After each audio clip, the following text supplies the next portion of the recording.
আরবিতে বাংলা অর্থ দ্বারা জীবনেও হবে না, পশ্চিমকালও সম্ভব না। আল্লাহ যদি গ্যারান্টি দিয়ে বলে ইসলাম বাদে অন্য কোনো নিয়ম নীতি দিয়ে অন্য কোনো ধর্ম পালন করলে আমি আল্লাহ রাজি হব না, কেউ রাজি করাতে পারবে? এতটুকু আল্লাহ শেষ করেননি, পরেরটা আরো কঠিন।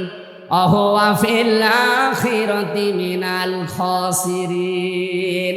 আল্লাহ পাক বলেন ওই লোকটা সবচাইতে বড় ক্ষতিগ্রস্ত হবে আখিরাতে। বলেন নাউজুবিল্লাহ।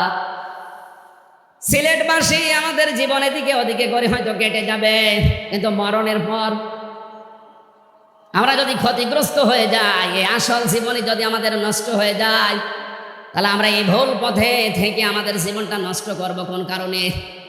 যত নিয়ম নীতি আছে আজকে থেকে সব মাইনাস করবেন, সব বাদ দিয়ে দেবেন। ইসলাম বাদ দিয়ে কোনো নিয়ম নীতি দিয়ে আল্লাহকে রাজি করানো যাবে? তাহলে ইসলাম বাদ দিয়ে বিয়ে শাদী হবে? বলেন বলেন। ইসলাম বাদ দিয়ে পরিবার নীতি হবে? ইসলাম বাদ দিয়ে রাজনীতি হবে? এটা হতে পারে? হ্যাঁ, কিছু মানুষ এখন কথাই আরম্ভ করেছে যে উঠলে আপনি রাজনীতির কথা বলেন। আরে ভাই, রাজনীতি যদি কোরআনে না থাকতো আমি ওই আয়াতটাই পড়তাম না।